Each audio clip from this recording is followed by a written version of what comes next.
Alright guys, so some of you have been clamoring at me for a duck update. There's not a lot to update. I guess this is a pretty good day to do it.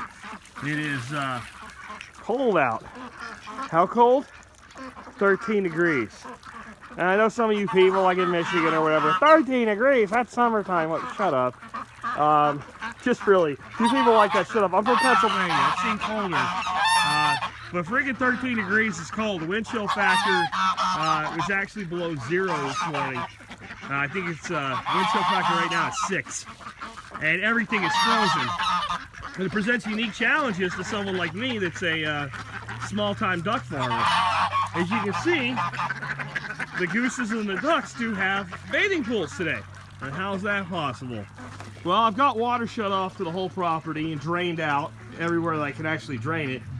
But I got this one hose bib off the house, and the first thing I'll do when I'm done with this camera is get that blanket back on it, and that little Texas flag that's usually hanging up sits on there to make sure it doesn't blow off. That keeps that, because of the warmth coming through the house, from freezing. And that lets us use this as our only outside water when we're in a deep freeze like this. Bury it deep! Sorry, can't do it. You see that out there? That average depth before you hit rock slab is about 2 inches. And it's part of why we have a unique challenge here with maintaining and growing and developing pasture. If you think about it being, and it went below freezing about 48 hours ago, and it hasn't come above freezing yet. It will come above freezing today. I think our high today is going to be 38. By the way, I think it's like Tuesday, it's going to be 76. This is Texas. We have summer and winter in the same week. But, you know, 3-4 days in a row below freezing, and hard freezing down below below the 20s. 2 inches of dirt, the dirt's frozen down in a rock. So that's not just bad for pipes, it's bad for your perennials too. I mean, you're talking about taking your flower pots and throwing them in the freezer, if you want to think about it that way. And a lot of it does come back, but we lose a lot of it, and it makes it very fragile. Last year we got off really lucky. We had no real hard freezes last year. We had some frosts with no real hard freezes.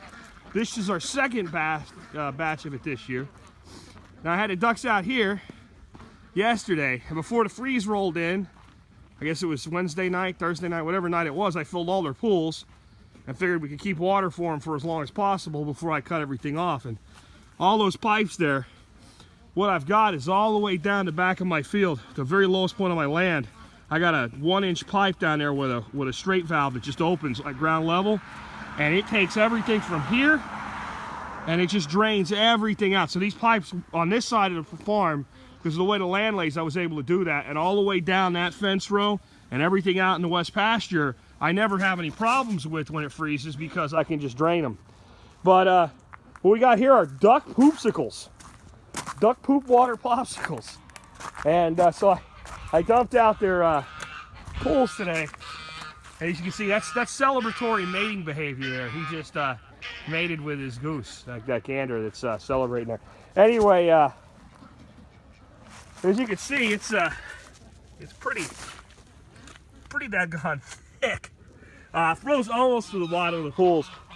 I was able for one day to come out here and just break the top off for them, and then once they get in, they keep it from freezing just by getting in and what have you. But by last night, this stuff was done. It was frozen solid, and I was really afraid that hose bib there was going to freeze up. I would have been carrying buckets of water from the bathroom. But this is what we've got going on right now. All the birds are happy. They hadn't had a drink since probably yesterday afternoon, so when I was able to fill these pools for them, they had a big party. Of course, as soon as I turned my back, they yanked the hose out of the pool. They figured out how to do it collectively.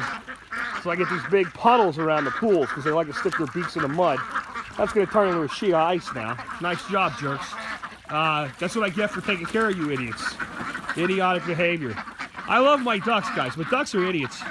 They really are, and I mean that in the nicest way I possibly could say it. They're idiot clowns. And that's part of what makes them fun. It's just their supreme level of idiocy and play and doing dumb things, huh, guys? This gander here, I don't know what the deal is, man. I've got 4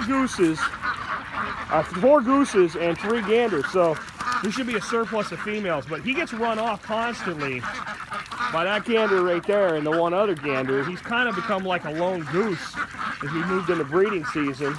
He's got the ducks to hang out with, though, don't you, buddy? But this guy here is a jerk, man. And it's odd because there's a surplus of females. Geese do mate for life, but geese will mate in a trio, meaning two females and one male. And if the female's the one that chooses, it's not like ducks where they just say, hey, we're going to do this whether you want to or not. Geese are an animal that the female chooses her mate, and she pair bonds with that mate, and when she pair bonds with that mate, she won't take another one as long as he's around. So it's possible that what's happened is we've got that trio there. I don't know where everybody else is, but the other guys have come into a trio, and this leaves him as the odd man out. So we'll see how that works out for you, buddy. Maybe we'll have to get you another goose. I don't know. Or maybe if we cook your goose, there'll be room for him because he's the one that causes trouble. Anyway, I got to get the seed buckets out here filled up for soaking the water. They're robbing seeds out of that bucket there. I got to get that inside so it doesn't freeze up. Got to get my hose bib covered because that'll freeze up fast down here. The good news is the sun's out, and I'll bet you, even when it's below freezing, all of this dusting of snow we got yesterday will probably melt off at about 25 degrees because of that sun is intense. And that's good for you guys, isn't it? Huh? You guys want some sun today? Yeah? You want some sun? All right, guys, I'll catch you later.